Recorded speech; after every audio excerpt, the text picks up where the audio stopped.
네, 2020년 대한민국은 그 어느 때보다 다양하고 큰 목소리들을 경험하고 있는데요. 자, 황보선의 출발 새아침에서는 우리 사회가 어떤 가치에 대해 고민해야 하는지 다양한 의견 듣고 있습니다. 오늘은 이른바 조국 백서 추진위원장을 맡았던 김민웅 경희대 미래문명원 교수와 함께 우리 사회의 가치와 미래에 대해서 이야기 나눠보도록 하겠습니다. 안녕하십니까? 네, 안녕하세요. 반갑습니다. 예, 나오시는데 좀 힘드셨죠? 괜찮습니다. 네. 자, 먼저 흑서와 백서로 대표되는 서로 다른 의견에 대해서 보수 언론에서는 친문 진보와 반문 진보 균이다 이렇게 얘기하고 있습니다. 교수께서는 이런 균열론 동의하십니까? 전혀 동의하지 않는데요. 네. 왜냐하면 무슨 이제 흑서라는 이름에 대한 규정 자체도 좀 동의하기는 힘든 것 같고요. 네. 나온 책을 보면은 조국 장관 관련해서 얘기를 푼 건 아닌 것 같고, 네.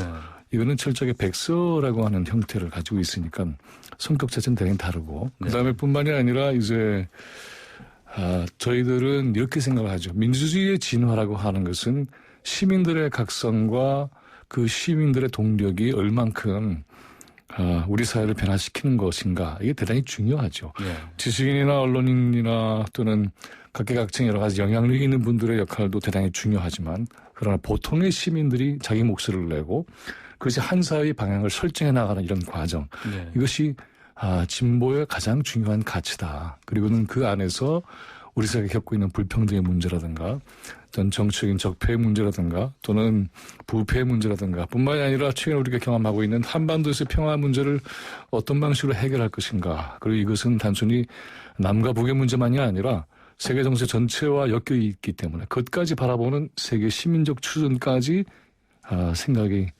가야 된다. 이럴 때 그걸 진보로 얘기할 수 있다고 보는 것이죠. 그러니까는 지금 얘기했던 진보의 균이라고 하는 것은 말하자면은 새로운 형태의 진보의 영토, 지평을 바라보는 사람들과 그렇지 못한 사람들의 어떤 결별, 그리고 분리, 네네. 그래서 새로운 어떤 진보의 탄생, 이렇게 보는 것이 옳다고 봐요. 뭐 그러면 그 말씀은 이 진보도 네. 뭐 진짜 진보 아니면 제대로 되지 않은 뭐 진보 이렇게 그렇게 얘기하면은 이제 네. 잘못하면 폄하나 비난의 성격을 네. 가질 수 있기 때문에 네. 그것이 뭘 지향하고 있지라는 내용을 가지고 이제 생각하는 게 훨씬 나을 것 같아요. 이건 진짜 저건 가짜다 이렇게 네. 하는 것보다도 정말 우리 사회가 어디에서부터 고통을 받고 있지, 뭘 아파하고 있지, 그 아픈 사람들의 목소리를 듣고 있기는 한 거야. 네. 그리고 그것을 껴안고 가려고 하는 노력을 혼신을 다해서 하고 있을까, 이런 것이 보다 중요한 의지가 아닐까 해요. 검찰개혁이라고 하는 것도 보면은 바로 이것이 한국 사회의 어떤 이 권부가 네. 생겨나서 이게 이제 우리 사회의 어떤 이 방향을 비틀어가는 과정이 되게 된다면, 그리고 그것이 거대한 대자본이나 어떤 언론 자본과 엮여서 정말 내야 될 목소리를 내지 못하게 만들고 있다고 한다면, 이거는 누군가는 기소하고 누군가는 기소하지 않는 이런 형태의 어떤 특권 체제가 만들어진다면 모두에게 불행이죠. 그래서 이런 문제를 지적하고 극복해 나가는 실질적인 움직임을 보이는 것, 이것이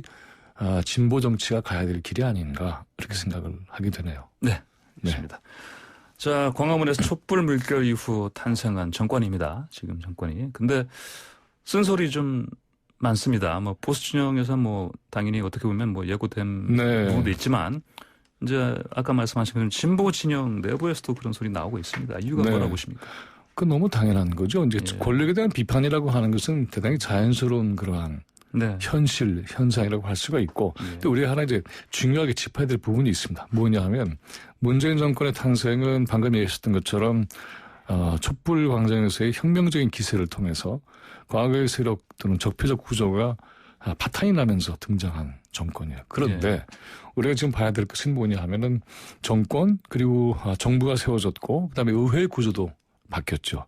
하지만 한국 사회의 도처의 과거 도올의 고슬라감이 일제부터 시작을 해서, 그리고 최근에 이르기까지 한국 사회를 장하고 지배했던 일종의 이 기득권의 카르텔, 뭐 언론부터 시작을 해서 뭐 대자본도 그렇고 정부의 권력기관도 그렇고, 이 모든 분야에서의 어떤 권력 카르텔은 엄존하고 있습니다. 그러니까는 문재인 정부의 탄생을 전혀 반기지 않는 세력이 여전히 존재하고 있고, 이 세력이 한국 사회를 움직이는데 굉장히 강력한 힘을 가지고 있죠. 그래서 이러한 강력한 힘을 극복해 나가지 않으면은 그런 과거 역사에서 여전히 풀려나지 못한다. 이런 차원에서는 저는 문재인 정부의 등장과 그리고 이것이 갖고 있는 역사성을 저는 엄호해야 된다고 봐요. 그런데 비판은 바로 그런 이 방어 가운데에 문제가 있으면 당연히 비판해야 되는 것이죠. 그런데 최근에 벌어지고 있는 걸 보면은 비판이 아니라 비난이 과도해졌고 그 다음에 촛불혁명 이후에 등장한 그런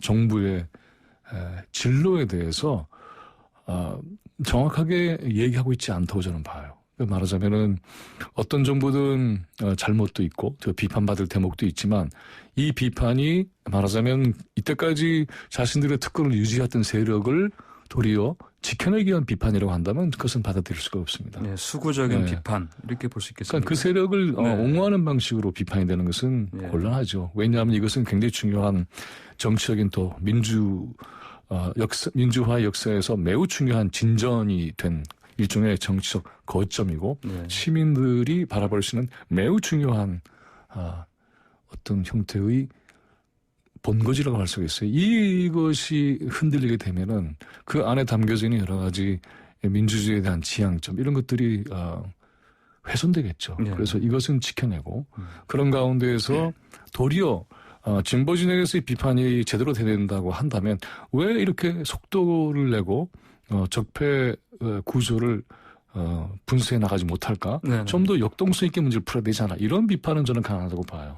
그런데 만약에 그렇지 않고 이것이 이제 기존에 말하자면 특권을 유지했던 정치검찰의 문제를 단적으로 생각을 해봐도 정치검찰의 문제는 당연하게 척결돼야 되는 문제인데 이것을 마치 어떤 이 권력 정치의 한 현상처럼 얘기해버리고 있다고 한다면 그건 잘못된 비판이죠. 네. 자, 진보 진영 내부에 대립하는 의견이 나오게 된 계기가 뭐 조국 전 법무부 장관 사태 때 이게 생긴 것이다. 이런 분석들이 있습니다. 뭐 이제 그 당시에 특히 진보진영 내부에서 이제 이 정권을 비판한 쪽에서는 정권 당연한 정말 어떤 뭐랄까 도덕성 이런 부분에 대한 신뢰가 무너지고 있다 이런 얘기를 한 적이 있습니다. 자, 이런 의견들 어떻게 보십니까? 도덕성에 대한 논란은 뭐 당연히 제기될 수 있다고 저는 봐요. 그런데 이제 이게 문제가 됐던 건 뭐냐 하면 그런 차원에서 논의를 하고 또 당사자가 사과도 하고 그러면서 우리 사회를 어떤 식으로 구조적으로 협회해 나갈 것인가 이런 문제로 간다면 이건 굉장히 건강한 사회적 토론이 됐을 거예요. 그런데 이 문제를 형사범으로 처벌하는 그런 수사와 처벌하는 과정이 생겼습니다. 이건 대단히 무리했던 것이고 근거도 없는 것이 계속해서 밝혀지고 있고 뿐만이 아니라 이제 재판의 과정을 통해서도 그것이 얼마나 무리한 기소였는가 하는 것도 알게 됐고 더 중요했던 것은 이 같은 사실에 대한 것을 진상을 하나하나 확인해 가면서 언론이 국민들에게 사실을 정확히 전달을 했어야 하는데 그렇지 못했죠. 그래서 언론의 책임은 전 대단히 중요하다고 봅니다. 왜냐하면 이게 정말 이게 도덕성의 문제인지도 사실은 검토해 봐야 되는 문제이고 정말 공정하지 못한 절차를 거쳤던 게 맞는 거야. 아니면은 이미 제도가 그것을 요구했기 때문에 피할 수 없었던 것이야. 이를 다 가려내야 됩니다. 그런데 그런 것 없이 일방적으로 도덕적인 어떤 이 파렴치한 행태로만 몰아버리고 전후좌우 사정을 제대로 알지 못하게 만들어버린 언론의 책임은 저는 대단히 중요하다고 보고요. 최근에 이제 재판 과정에서 확인되는 여러 가지 사실도 보도하고 있지 않습니다. 그리고는 명예훼손에 대한 것도 가령 예를 들어서 조국 전 장관의 경우에는 하나하나 지금 법적인 대응을 하고 있죠. 여기에 대해서 책임을 지고 사과를 하거나 또는 기사를 정정하거나 이런 행위는 전혀 없는 상태예요. 그러니까 이 지난 1년 동안의 사태를 보면은 조국 장관에 대한 도덕성에 대한 비판이 동기였던 것 같지만 사실은 언론 전체가 이것을 한 방으로 몰아서 굉장히 중대한 범죄를 저지른 사람처럼 만들어버렸고 그런 토대 위에서 논의를 해버리니까는 그 논의가 제대로 된 논의가 될 수가 없는 거죠. 아까 말씀하신 것처럼 결국은 형사범으로 기소가 됐습니다. 수사를 받았고. 그렇죠. 재판 진행되고 있고요.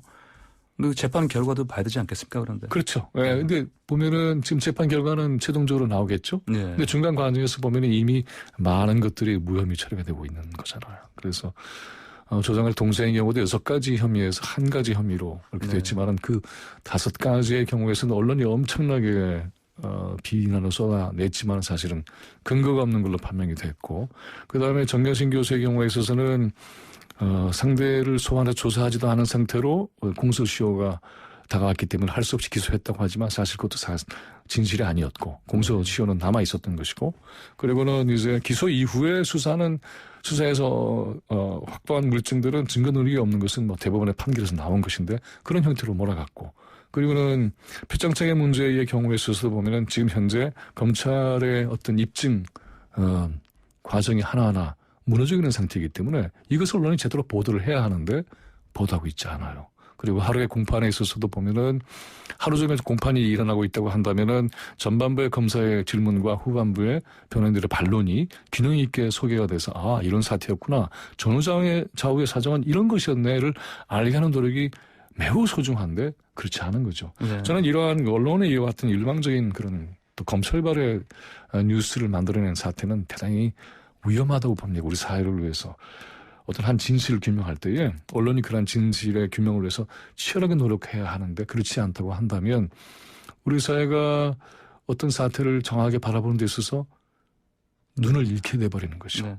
그래서 그런 점들은 눈을 잃게 만들고 그리고 나서는 어느 한 방향으로 결론을 유도해버리게 된다면 언론이 저는 중대한 죄를 짓다고 저는 봅니다. 왜냐하면 이 재판의 과정도 보면은 법정에 가기 전에 언론이 이미 유죄 판결을 내려버리고 시작하는 경우가 굉장히 많죠. 저는 이렇게 되면 너무나 억울한 사람들을 많이 만들어내고 우리 사회의 진실을 진단하는 데 있어서 매우 중대한 어떤 이 난관을 자초하고 있다고 봅니다. 네, 네, 알겠습니다. 특히 그 언론 보도에 대해서 따끔한 지적을 해주셨습니다. 특히 이제 이런 언론이 이미 어떤 규정해버린 사실 공소문을 규정해버린 그런 상황 속에서 수사가 이루어지고 또 재판도 지금 진행되고 있다. 그러니까 사태를 바라보는 시각이 이미 결정돼 버리는 거죠. 네. 네. 그럼에도 불구하고 판사들이 또 재판을 하는 것이니까 그렇죠. 그 결과는 또 지켜봐야겠습니다. 당연하죠. 예. 그리고 지켜보는 것뿐만이 아니라 과정도 굉장히 중요해요. 그래서 과정에서 어떤 논란이 벌어지고 있는지 어떤 논의로 해서 사실이 규명되고 있는지 이것 또한 우리가 알아야 되죠. 그래서 사법부의 판단이 언제나 명확하다고 얘기할 수는 우리는 없어요. 그것이 뒤집어지는 경험도 우리는 많이 하고 있기 때문에 그래서 우리 사회가 인식하는 방법 또 현재의 법이 인식하는 방법의 차이도 또 내용도 충분히 아는 것이 우리 사회의 어떤 역량을 발전시키는데 대단히 중요하다고 봅니다. 예, 알겠습니다. 자, 특히 뭐 조국 전 법무장관 관련해서도 그랬었고요. 또 요즘은 그 추미애 장관 아들 중국 문제로 사실 또 젊은이들 사이에서 특히 공정이라는 부분 관련해서 굉장히 어떤 비판을 한 목소리가 높습니다. 그 과정도 보면은 사실관계가 정리가 된 거잖아요. 그래서 이런 것이 말하자면 병장회의 얘기까지 나올 정도로 이 언론의 왜곡이 아주 심각하다고 보고 어떤 경우에는 날조의 수준까지 가고 있는 게 아니냐 싶은 걱정까지 되는데 공정의 문제라고 하는 것도 가만히 보면은 이런 거라고 저는 봐요. 공정 이전에 불평등의 문제가 굉장히 중요합니다. 그런데 공정 문제를 제기하는 것은 매우 소중한 담론이기도 하지만은 그런 예를 들어 최근에 보면은 의사들의 진료 거부 행위, 파업이라는 형태로 보도가 됐지만은 사실은 이걸 보면은 의료 체계의 공공성이 굉장히 중요한 문제인데 그 공공성에 대한 것은 반대하는 상태로 자신들의 기득권을 지키는 것을 공정으로 이해하고 있다고 한다면 이건 대단히 심각한 담론의 왜곡입니다. 그래서 그 이전에 이 불평등한 사람 구조를 어떻게 혁파를 해야 되지? 대자본의 지배라고 하는 것이 정말 온당한 거야? 그리고는 골목길에 마트가 들어오는 것 또한 맞는 거야? 그리고는 이러한 형태로 해서 우리 사회에서 자기들의 목소리를 제대로 내지 못하는 사람들의 목소리를 정말 내주고 있는 거야? 환자들이 어떤 형태로 어려움에 처해 있지? 돈이 없어서 의료의 어떤 수혜를 받지 못할 경우에는 이걸 어떻게 처리해야 되지? 이런 것이 이제 의사들의 진정한 고민이 됐을 때에 그걸 공정이라고 얘기할 수 있죠. 그런데 그렇지 못하고 자신들의 기득권을 지키는 방식을 공정이라는 이름으로 포장하고 있다고 한다면은 이것은 저는 비판마다 마땅하다고 봅니다.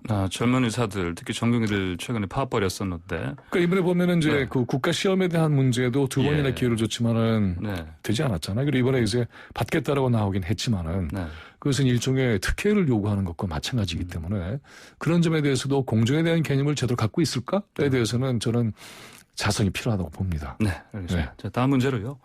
자, 조국 백서 이른바 이 제목이 검찰개혁과 촛불시민입니다.